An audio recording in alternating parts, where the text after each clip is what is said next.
warnings have been loud and clear. The Welsh coastline was on red alert as winds reached more than 90 miles an hour. The first time I heard that alarm on the phone was like a very scary thing, so yes. And do you think those alarms seem justified given what we're seeing now? I think so. You hear these warnings, but you don't ever think it's going to be this bad. I lost my spectacles, I don't know. They blew off in the wind. They blew off in the wind. Yeah. 3 million people received a siren to their phones and explicit warnings about what could be in store. Some of those people may have looked out the window and thought, what is all the fuss about? But for others, in the more exposed parts of this coastline, the path of Storm Dara has been pretty full on. The cabins on Llandudno Pier have withstood all kinds of harsh weather for nearly 150 years. But Dara ripped one of them up. In parts of South Wales, there was little sign of the storm. Grant and Peter still went for their morning dip in the sea at Penarth near Cardiff. I swim every day. If there'd been debris in the water or high waves or a lot of wind down here, I wouldn't have gone in.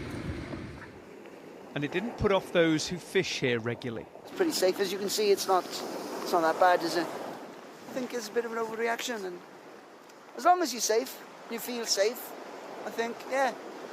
And get some cod for dinner tonight. The Welsh First Minister insisted the warnings had been appropriate. We were really pleased that the people of Wales heeded the alarm system that was sent out for the first time on such a large scale last night. People have honoured and respected that warning, and we've had, of course, severe disruption, but so far not the kind of calamitous situation that many had feared. In Lancashire, a man in his 40s died after a tree fell on his van near Preston. And a similar thing happened to another driver near Birmingham. In the west of Ireland, they spent the day clearing roads and tens of thousands of homes lost power. The sporting calendar took a battering too. The last Merseyside derby at Goodison Park between Everton and Liverpool will now be rescheduled. And the organisers of Christmas markets and festive events were forced to call them off. The high winds are now clearing the UK, but people are being asked to continue to take heed of the weather warnings and flood alerts that are still in place. Tom Parmenter, Sky News. Mark, thank you. The jury overseeing the high-profile case of Daniel Penny will resume deliberations today after the judge agreed to dismiss the biggest charge, his manslaughter charge. Jurors will now weigh in whether to convict the Marine veteran of criminally negligent homicide, which carries a much lesser sentence. Progressive prosecutors are trying to hold the 26-year-old liable for the death of Jordan Neely, a homeless man with a long rap sheet who barged onto a New York City subway shouting death threats and lunging at commuters. Before this incident, Neely had 42 prior arrests and had just recently pleaded guilty to a felony assault on an elderly subway passenger who was hospitalized. The defense has argued Penny held Neely in a headlock to help protect frightened passengers. NYPD releasing new images of the person they believe shot and killed United Healthcare CEO Brian Thompson. But officials are being careful not to release too many details about this person's identity. Let him continue to believe he can hide behind a mask. We're going to reveal who he is, and we're going to bring him to justice. Surveillance video capturing the chilling moment a shooter approached Thompson outside a Hilton hotel in Midtown Manhattan Wednesday. The full video, too disturbing to air, shows the killer shooting Thompson multiple times. The brazen act of violence shaking New Yorkers and triggering a 5-day manhunt that now includes the FBI. This was a horrific incident in our city, and we want to make sure this person is removed off the streets of America, not only off the streets of New York. NYPD now believe the suspected shooter may have left New York City by interstate bus, and they're working with other law enforcement agencies across the country to track down the suspected killer. We have video of him entering the Port Authority bus terminal. We don't have any video of him exiting. Friday, police found the backpack the suspected shooter was possibly wearing during the attack in Central Park, but the gun was not inside. Saturday, NYPD divers scoured a body of water in Central Park, hoping to find more clues, according to a law enforcement official. Police are also trying to track down the bicycle the suspected shooter used to get away. In New York, I'm Jen Sullivan reporting. South Korean stocks took a fresh hit Monday, reacting to the country's deepening political turmoil. Over the weekend, President Yoon Suk-yeol survived a bid to impeach him over last week's short-lived declaration of martial law. But media reports say he has been named by prosecutors as the subject of a criminal investigation over the incident. And Yoon's own party, which boycotted the impeachment vote, says he will be excluded from his duties and pressed to step down. The country's benchmark Kospi stock index was down over 2% by early afternoon amid the chaos. Blue-chip names are among those to take a hit, with Samsung Electronics and Hyundai Motor both down around 1%. On currency markets, the Korean won traded broadly flat versus the dollar, having endured sharp falls during last week's drama. Over the weekend, Finance Minister Choi Sang-mok said the government was ready to act in the market. 무엇보다도 대외 신인도가 중요합니다. He said maintaining credibility was the priority, and vowed to work with the country's central bank to calm any volatility. Even so, tensions remain high, with uncertainty over Yoon's fate and his grip on power. On Monday, the Defence Ministry said he was still Commander-in-Chief and thus head of the armed forces. But multiple military officials and the acting Defence Minister all said they would refuse to obey any new order to impose martial law.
As the final weeks of the Biden presidency wind down, President-elect Donald Trump is laying out his plans for the next 4 years, including everything from immigration to tariffs. Naomi Ruckham takes us through the new plans and promises ahead of next month's transition. During a whirlwind weekend overseas, President-elect Donald Trump was met with warmth and handshakes by international leaders. And on Sunday, he appeared on NBC's Meet the Press, covering a wide array of promises for his second term. On immigration, Trump spoke of plans to deport those in the country illegally. I don't want to be breaking up families, so the only way you don't break up the family is you keep them together and you have to send them all back. Proposals from the incoming administration have put some immigrants and temporary residents on high alert. At the University of Southern California, administrators issued an email urging international students to return from holiday break before the president-elect takes office. There's a lot of things happening that I didn't think would affect me as quickly as it would, and it's for sure very, unsettling. Trump also reiterated plans to implement new tariffs, but said he cannot guarantee they won't push up prices for consumers. Tariffs, properly used, are a very powerful tool, not only economically, but also for getting other things outside of economics. On the issue of pardons and prosecutions, Mr. Trump said he's looking to pardon the rioters who attacked the Capitol on January 6th. The president-elect says he will not go after political rivals, but did say he'd like to see some members of the January 6th Select Committee behind bars.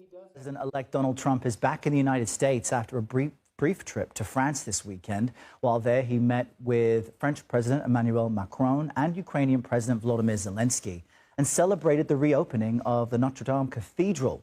In an interview over the weekend, Trump shared his thoughts on the January 6th committee's investigation into him and the insurrection. Listen to this. Cheney was behind it, and so was Benny Thompson and everybody on that committee. For what they did, honestly, they should go to jail. In response, former Congresswoman Liz Cheney described his remarks as, quote, a continuation of his assault on the rule of law.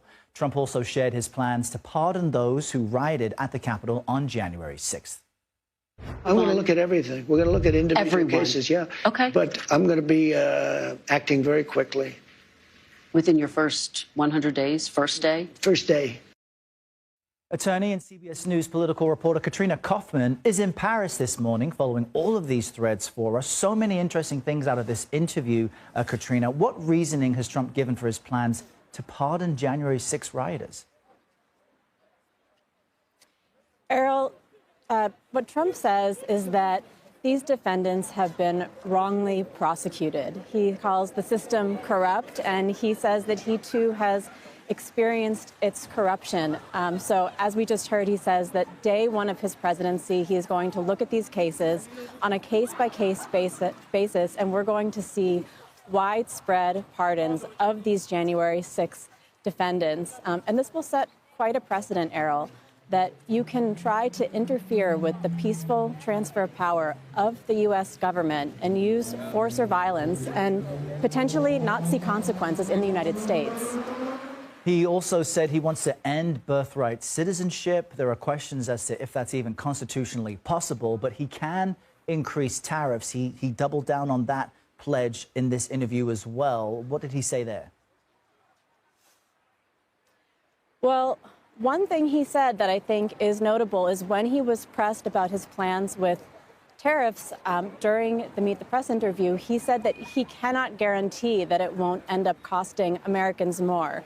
But what he says is if you look back at his first presidency, he had put tariffs on these countries. He gave the example of China, and he says that the American economy was doing great, that there was no inflation. The other week, we saw him threaten to put tariffs, 25% tariffs on Mexico and on Canadian goods. And he also pointed to the fact that immediately it brought those leaders to the table. Within about a day, he was on the phone with the president of Mexico. By the end of the week, the Canadian Prime Minister, Justin Trudeau, had flown to Mar-a-Lago to meet with Trump. So we also see how he's using this as a bargaining chip to bring world leaders to the table with him. Kaufman, great to have your insight joining us from Paris this morning. عندما تأتي المؤسسات لتستلم المؤسسات الخدمية والأمنية والشرطية قبل أن يتوجه كل من يحمل السلاح أن يتوجه إلى ثكنته وأن يلتزم بفرقته أو بكتيبته أو بلوائه ويخرج إلى المعسكرات. لا نقبل ولا نسمح على الإطلاق أن تبقى المظاهر المسلحة بهذا الشكل في الطرقات وضرب الرصاص وما إلى ذلك.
هذا النصر يا أخواني تاريخ جديد للمنطقة.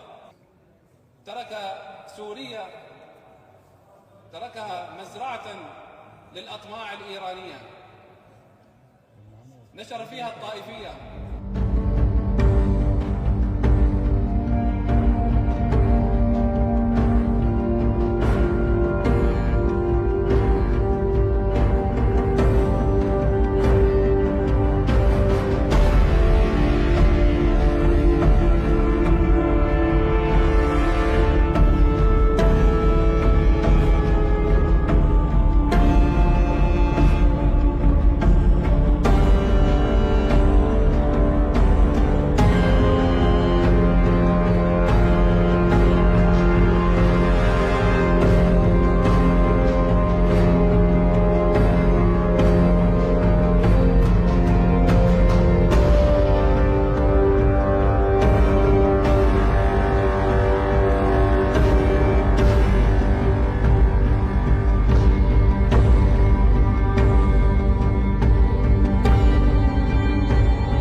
ارتش سوریه این وظیفه خودش رو اینجا به درستی نتونست عمل بکنه و ما هیچ وقت قرار نبوده که جایگزین ارتش سوریه باشیم در حل و فصل مسائل داخلی کشور یا مقابله با معارضین. حضور ما در سوریه حضور رزمی ما در سوریه برای مبارزه با داعش بوده، بعد از شکست داعش هم خاتمه پیدا کرده و همچنین برای حمایت از مقاومت بوده. رصد می‌کنیم تحولات رو که اون نگرانی هایی که وجود داره به وقوع نپیونده. این نگرانی ها همطور که عرض کردم احتمال بروز یک جنگ داخلی مجدد یا یک جنگ فرقه‌ای بین طوایف مختلف یا خدای نکرده تجزیه سوریه یا اصلا فروپاشی کامل سوریه و تبدیل شدنش به مرکزی و مأمنی برای تروریست ها. و البته یک نگرانی ویژه هم جمهوری اسلامی داره و اون سوء استفاده رژیم صهیونیستی است، کمان که از دیشب هم یک تحرکاتی شروع شده و اینکه مناطقی در جولان اونها بخواد به تصرف مجدد در بیاد. Celebrations across Syria after rebel fighters seized control of the presidential palace, ousting the longtime president from power. Video from inside the palace shows fires burning and some Syrians seizing valuables. Bashar al-Assad and his family leaving for Russia, where they were reportedly granted political asylum, according to Russian state media. President Biden describing the situation as a fundamental act of justice. It's a moment of historic opportunity for the long-suffering people of Syria to build a better future for their proud country. It's also a moment of risk and uncertainty. As we all turn to the question of what comes next, The Islamist leader of the main rebel group, Abu Muhammad al-Gulani, is a former al-Qaeda commander who cut ties with the group in 2016. He has since tried to project a moderate image. Right now, nearly 900 American troops are stationed in Syria. Over the weekend, the U.S. launching airstrikes on at least 75 ISIS targets. we're clear-eyed about the fact that ISIS will try to take advantage of any vacuum to reestablish its capabilities and to create a safe haven. We will not let that happen. Meanwhile, there's renewed hope for the family of Austin Tice, the American journalist kidnapped in Syria in 2012 and believed to have been held by the Assad regime.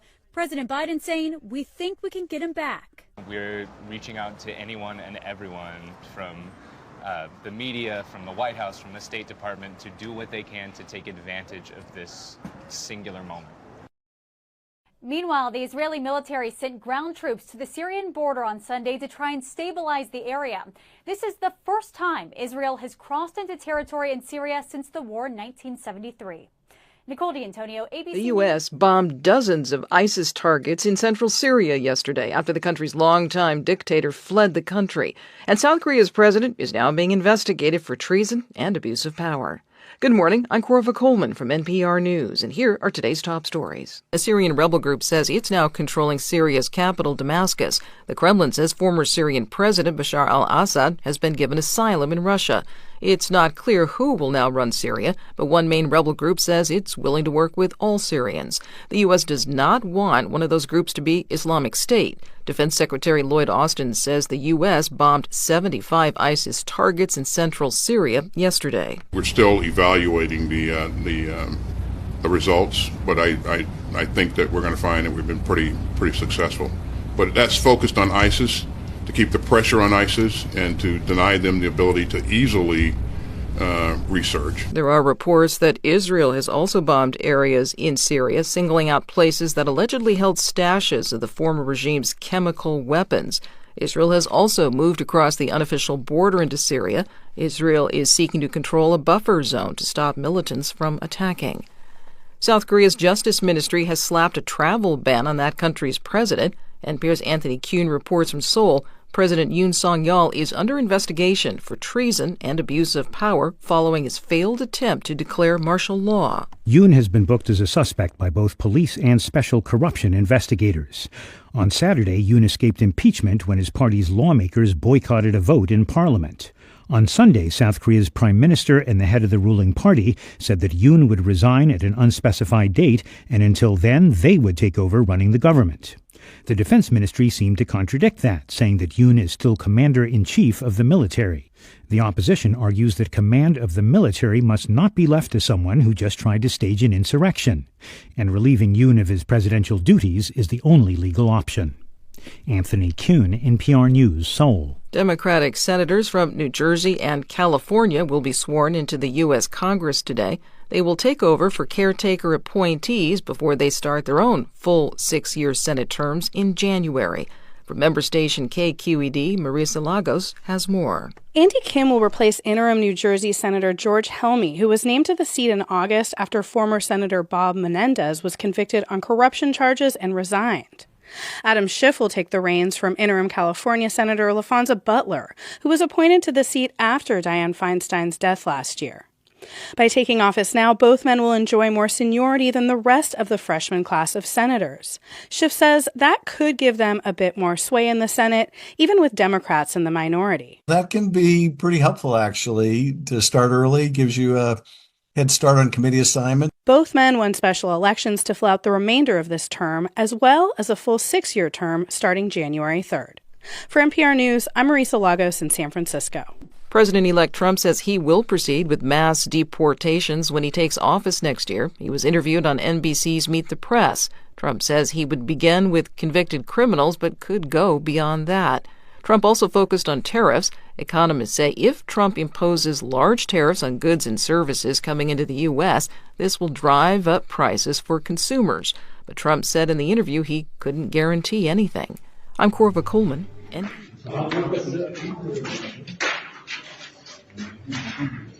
هذا المثلث شايفينه؟ عايز سيد معايا المثلث بال الإعدام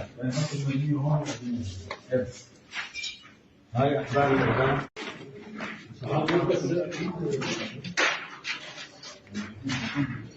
هذا المثلث شايفينه؟ عايز سيد معايا المثلث بال الإعدام هاي أحبال الإعدام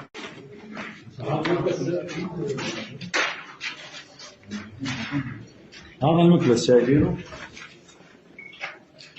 عايز سيد معايا المثلث بال الإعدام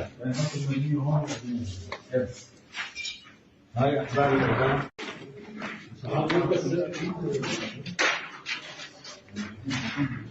هذا المثلث شايفينه؟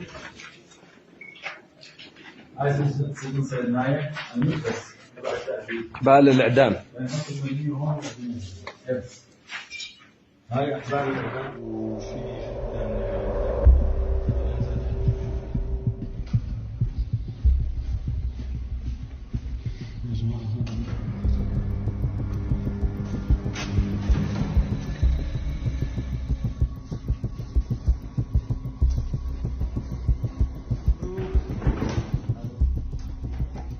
من هون الدرج ينزل برحلة على الأنفاق. رح أورجيكم شو بقصد بالأنفاق.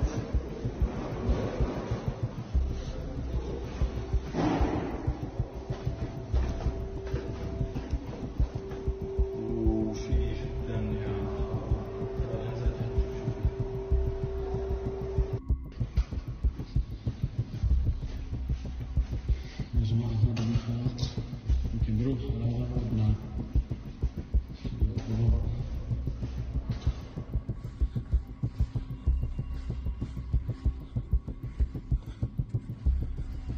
هذول كلهم مسدسات.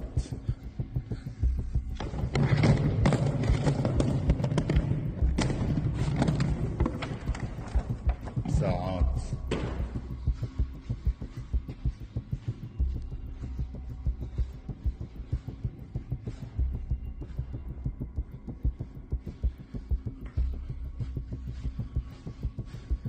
كله معفش. مو صافي شيء مو معفش.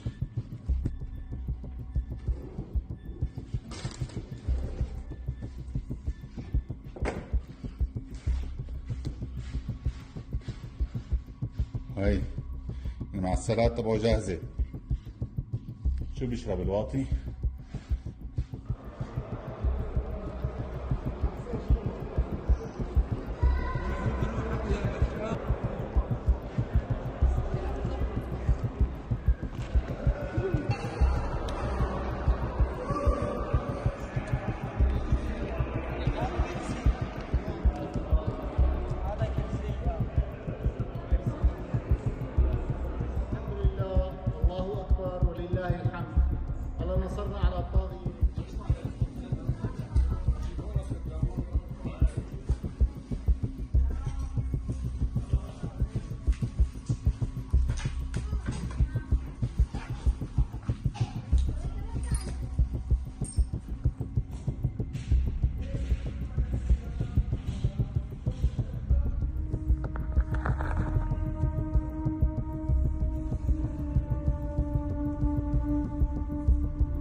Damn.